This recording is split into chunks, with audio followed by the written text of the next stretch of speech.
All right. So, we are a wrestling podcast here at Rasslin. We're a Barstool podcast, but mostly we're a championship podcast. I am a champion of life. I have many children. I have a dog named Sam. I have a 2016 GMC Acadia. I am winning at life. So when I get a chance to interview other champions, it's a banner day. And today, we're going to interview one of the hottest stars in the professional wrestling business, the newly crowned AEW Women's Division Champion. It is, of course, Dr. Britt Baker, DMD. Welcome to the show, champ. Hey, I'm happy to be here. I told you I am champ. I'm bringing the title everywhere I go to remind everybody that I'm the champ and I'm the best of the best. When you say everywhere you go, like if you went to the grocery store this morning, would that belt be with you? Sure would. Why wouldn't it be? They got to know. The people in the produce aisle got to know I'm the champ. I feel like when you walk in somewhere, they already know. Maybe the belt's a little much. They do, but I'm a little extra. So I need to make sure that there's no question that I'm the champ. Hey, is the belt heavy? It's so heavy. My shoulder hurts right now. It's heavy. Yeah. Yeah, it's heavy. So let's talk about it. You have been on an upward climb for, it seems like, forever in AEW. You've had so much momentum, but let's start with what just happened. Yes. Double or Nothing was, I think, one of the best shows I've seen in a very long time. It was good from start to finish, but your moment was a highlight of that. Now, my question is, if you had won this title 4 months ago, there would have been 30 people there. Mm-hmm. But you won the title on Sunday night in front of a sold-out Daily's Place and got a huge crowd reaction. What was it like winning the title in front of that crowd? Surreal. When we were going, towards the end of the match, it was like the crowd was shaking. Anything that was kicking out of reverse and anything, they were so loud that you could feel you. It was truly electric. Like I had goosebumps.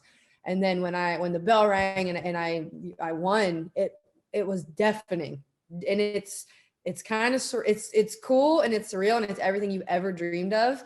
And then even when it happens, it's like, wait, am I dreaming still? Is this happening? Because they're not supposed to like me, remember? They're supposed to hate me. I'm not nice. I'm an ass on TV. I say what everyone else is thinking, but their filter won't allow them to say. I say it anyway.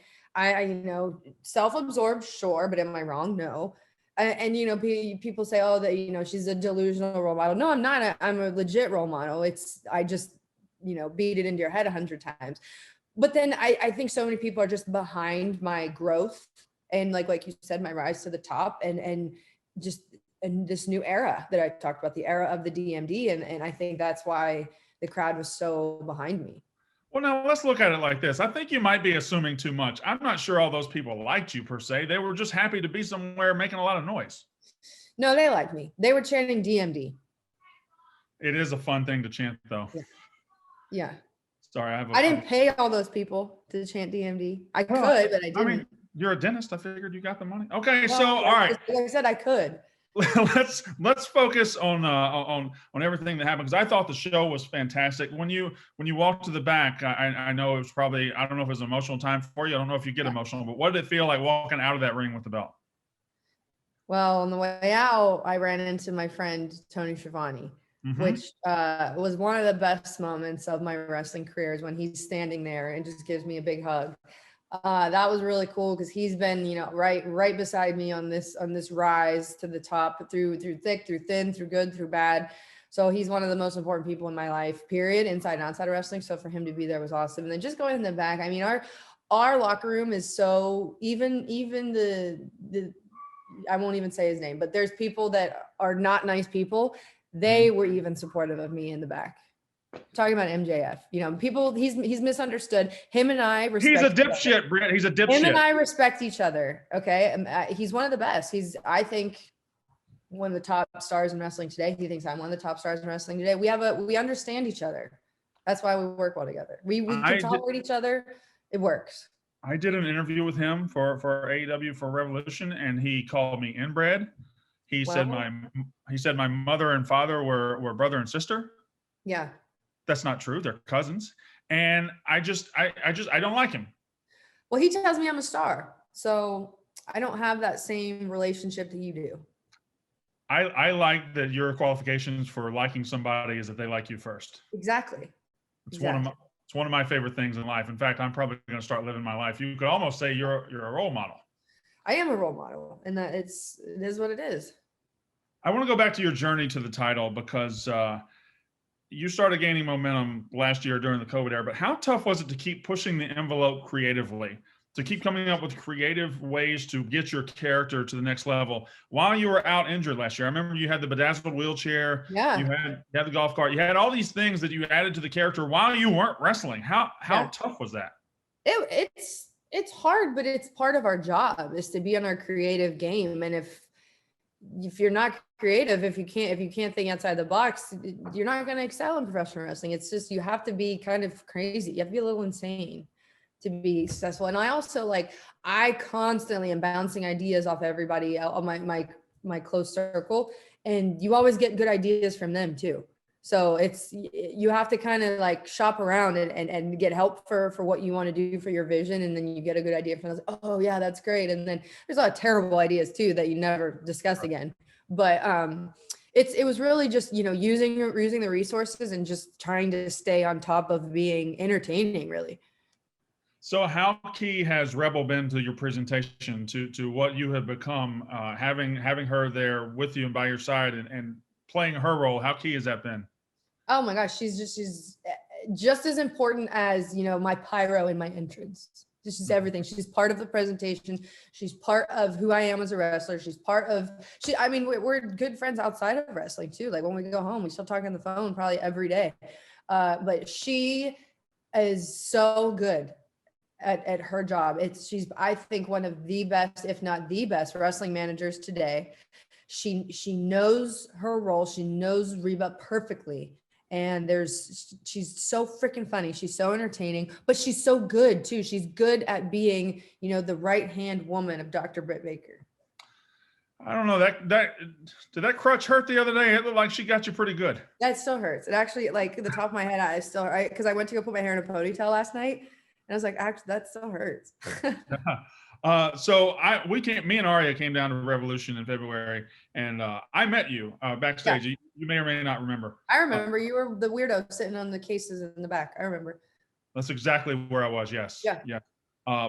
Everybody was nice to me except for Paul White. He was very mean. Anyway, it doesn't matter. I was talking to you, and I revealed that I'm quite stupid. I'm quite an idiot because I didn't know you were actually a dentist.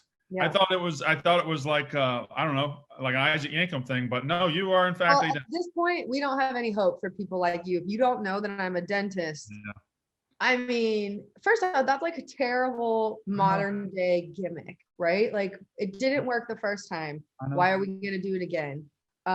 So shame on you, but whatever. I'm doing your podcast, so we'll continue. You'd be surprised how many people still tweet, I'll post a picture in the dental office and they'll be like, wait, she's an actual dentist? It's like, no, it's not just bad creative. It's like, that's my real life. And it's part of my story. I go home and go to the dental office, and then I come back to TV and I'm the star of the show. It is in a real life sense though. You have you're a professional wrestler. You're a champion professional wrestler. You also have a successful dental practice. I mean, balancing that, it can't be easy. No, it's not, but I'm not your average gal. Mm-hmm. I'm not your typical, girl next door. I have so much drive in me to be the best at everything that I could possibly be the best at. And I take a lot of pride in my dental work, and I am a very good skilled dentist. And right now I'm the champion and one of the hottest stars in professional wrestling. So that's not just something anybody can do. You have to have a lot of determination and time management, but you make a lot of sacrifices too. Like I didn't have a social life in dental school. I was the weirdo, the nerd that sat in the back row watching, Monday Night Raw from the night before instead of paying attention to the PowerPoint. And I didn't go out with my friends or anything. I was going to the wrestling ring and training or setting up the ring for the show. So, there's been a lot of sacrifices made, but to me, I don't see it like that because look where I'm at now. So what was your first reaction when you saw your action figure, when you were able to hold it? What were you thinking?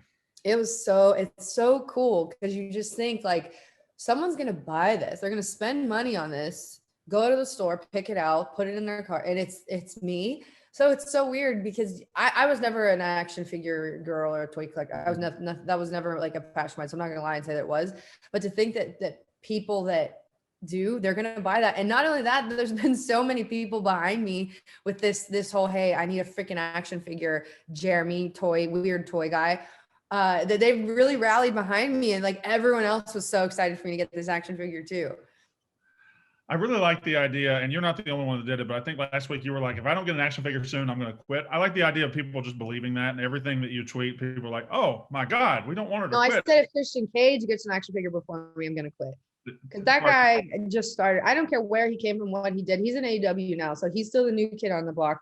I don't give a shit about his prior successes or how, if he has 9,000 action figures, I don't care. This is AEW. This is my company. So if he's going to come here, he needs to get in the back of the line for an action figure. Okay, relax. I'm sorry. It wasn't my decision. But he's also like 60 years old, so he's running out of time to have action figures. Anyway. Right. They can't put the wrinkles in the action figures like very, accurately. And detail is important. I was going to buy the Dr. Britt Baker DMD action figure for my kids, but then I realized I'm very poor, so I have to wait till they like show up at flea markets 3 years down the road. I hope that's okay. You won't find them anywhere. These things are going to be, even if you had the money, you won't find them. They're going to be hot off the shelves. People are going to camp out like they do on Black Friday. Like you're never going to find them. So good luck. There's going to be lines around the block for a Britt Baker action figure. That's what you're telling me? Around 2 blocks. Okay. All right. Yeah. Will there be an action figure? Okay. No, hold on. I got to workshop this. What if in your dental office you had like an action figure selling booth? No, it's not professional. No, it's not professional. Yeah, that's weird. Actually, a very asshole idea. I wish I hadn't come up with it just now. Yeah, it's weird. Wouldn't do it. Are you guys excited to get back out on the road? Oh my God. Yeah. We were spoiled with that crowd Sunday because it was so loud. They were so excited for everything. And then we still have a couple more weeks in Jacksonville. And then we start, I think Miami is the first one, right? I think it's Miami. We start touring, hitting the road, hitting the town, making towns. And man, I've never been more excited for fans again. I was really nervous to have that full arena again because it's been so long. You forget. You forget what it is to look up and see 5,000 people staring at you, cheering at you, in my case. But still, I was something you really, truly forget about what that feels like. So when we were there in February, I remarked to my guy, I was like, when this place is full, it's got to be awesome. And Daly's place, it's got those 4 levels, and it's so an intimate setting, but it's still 5,000 people. And I tuned into Double or Nothing thinking it was going to be a good show. But that first match, it was Hangman Page and Brian Cage, and that crowd, I was like, this has a chance to be an all-timer. Yeah. And from match to match to match, it was the crowd never went away. Right. And the pop you got when you won, it continued. It happened when Inner Circle came out. Like that crowd was electric. I think you guys are in for a summer of that though, because when you go to Chicago for All Out, Chicago, that's our city. Like I consider that kind of like our home because that's where we did All In, which is not AEW affiliated, but it is in a way, right? It's kind of got the ball rolling. We've done Revolution there. That's just like our home, I think, Chicago. It's also, Chicago is a wonderful wrestling city. It's been for a very long time. You're also going to, I believe, St. Louis later this year for Full Gear. I think I said it on the show last week. I think this summer will be the best summer of crowds we will have ever had in wrestling. I think they're all going to be hot. They're all going to be loaded. They're all going to be ready to go. They're sick of watching it at home too. They're ready to go. 3 months ago, you had what I consider the best match in Dynamite history. Mm-hmm. Or you remember that? Mm-hmm. Okay. I know.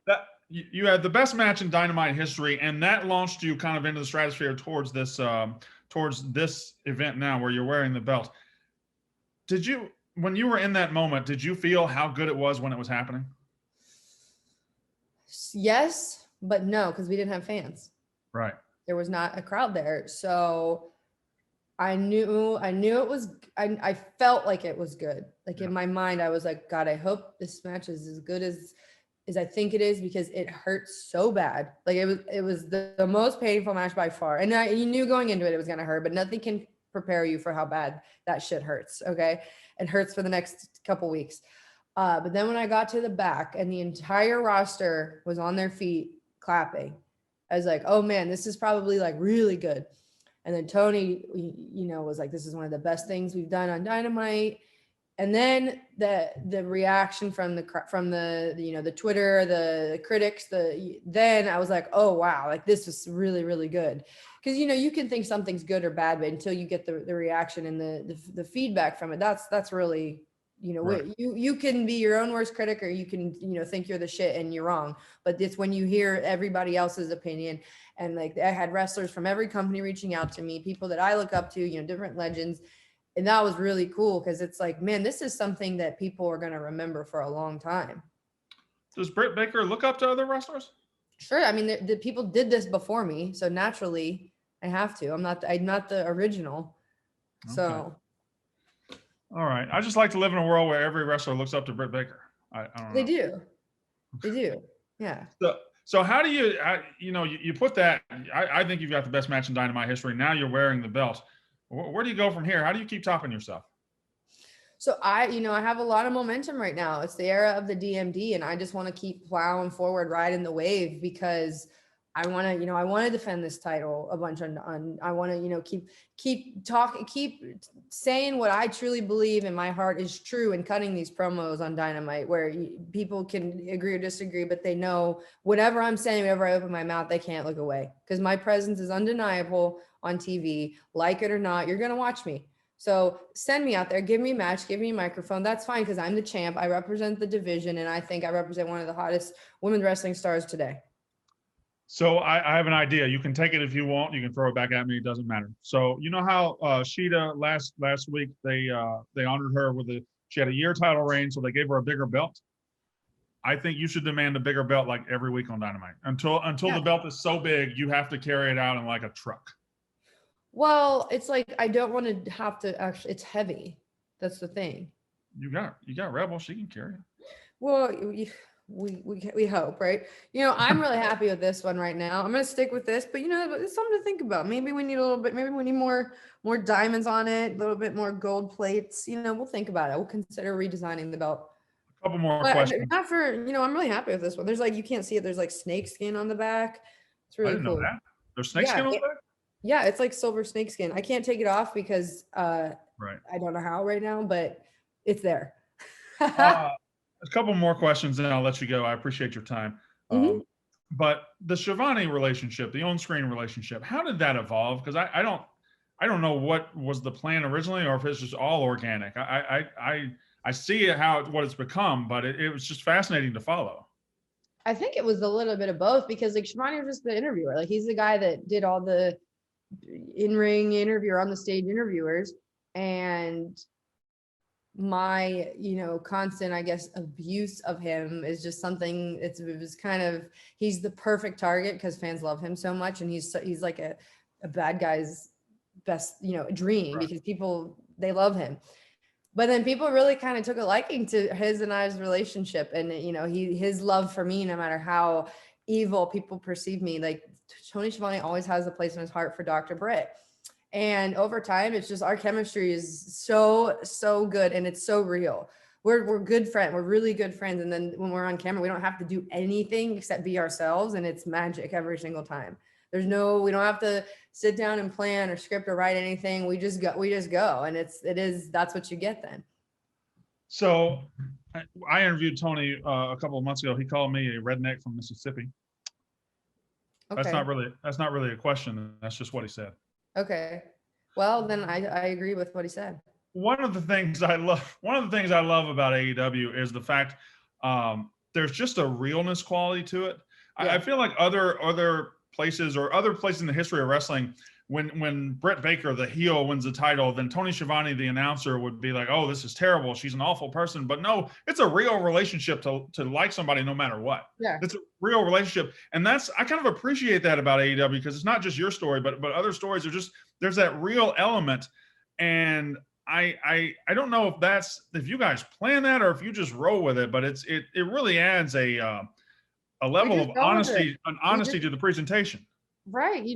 Don't insult the fans' intelligence. Fans know that Tony and I are very good friends. We have great chemistry.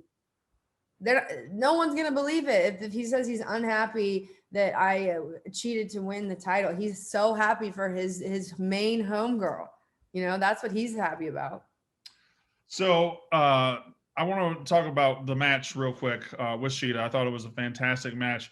I came into it thinking Britt Baker's going to win the title. Britt Baker's going to win the title. It's just a matter of time before it happens. But the way you guys constructed that match really built some suspense and really built a lot of I don't know what's about to happen next. And that's the biggest compliment I think I can give to a wrestler, taking a situation where I think a lot of people might believe they know what's going to happen and then turning it on its head. No, you don't know what's going to happen. Did you guys consciously do that? So in wrestling right now, the curtain is kind of pulled back a little bit. Right. So I think we're always trying to think one step ahead of what fans are going to think. And it's hard. It's really hard.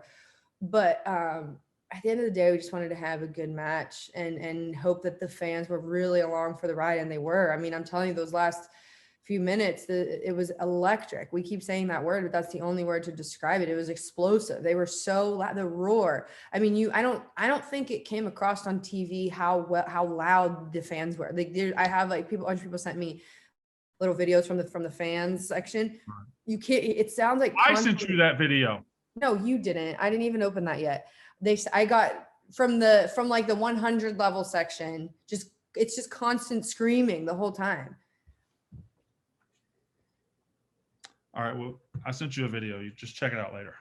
Okay, I'll watch it. Not a big deal. So anyway, you have no shortage of opponents coming up very soon. The women's division has gotten very, very, very strong in AEW. What's next for Dr. Britt Baker, DMD? Whoever wants it.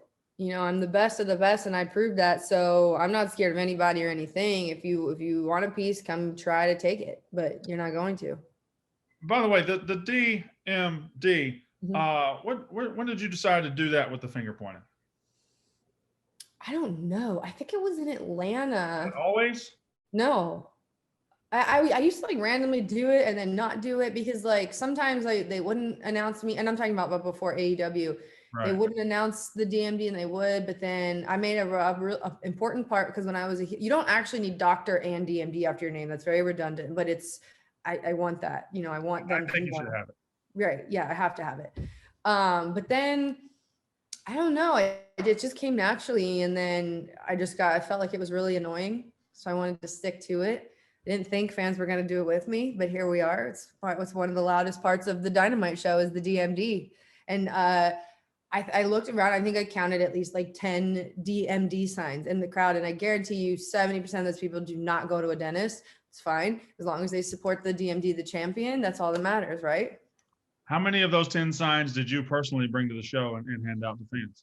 Not one, because I'm a busy girl. I had to do media all day. I had to just do my action figure reveal. I had to get ready for a championship win. I don't have time for that shit.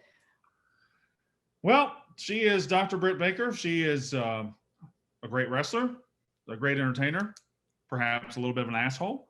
Aren't we all? I feel like that's all fair, right? Yeah, I don't care. No, really, real talk. I've been swept up by your chase for the title. I think you've been I think you've been the most entertaining part of AEW, which is a remarkably entertaining company. Speaking of the company as a whole, it feels like you guys, not just you, but AEW has a shit ton of momentum coming out of Double or Nothing. Do you feel that? Yeah. Yeah, I do. Cause I think we're the first sold out crowd wrestling show, and props to Tony for making it happen and like following, the guidelines as strictly as he has this whole time in the pandemic, but we're the first ones to do it. And I think I'd be pretty confident in saying all the other wrestling promotions are probably a little jealous of the crowd that we just had, because we're the first to do it and we're taking off because the fans are behind us right now. They went, oh man, that crowd looked crazy. I'm going to the next AEW show for sure when they come to my town. And we're still new. There's a lot of people that have never been to an AEW show because we were only on the road for a year before we got taken off. So we're still new. We're still like that new, fun, rebellious, the new kids on the block. People want to join in. They want to get in on the fun. So I am getting on a plane today and headed to Louisville, Kentucky to make my Ohio Valley Wrestling debut as a manager, my OVW debut. So gonna be in the business if you need a manager down the road. I'm just saying. I don't, and I won't. But thank you. No. You didn't let me finish though. Okay. I was finished. Okay. Yeah. No, I don't. But thank you. That's just a hard no, or maybe down the road. No, it's like a hell no, but it's okay. Okay. Well, I was a big Stone Cold fan too, so I'm going to take that as a maybe. All right. So that is, ladies and gentlemen, that right there holding that belt is a wrestling star. That is what they look like. She is the AEW Women's Division champion. I don't know what the future holds, but the past year and a half has been remarkably entertaining. And thank you very much for joining Rasslin today. You're very welcome. Am I really? Yeah. I mean, send me my check. We're good. All right. That's Rasslin.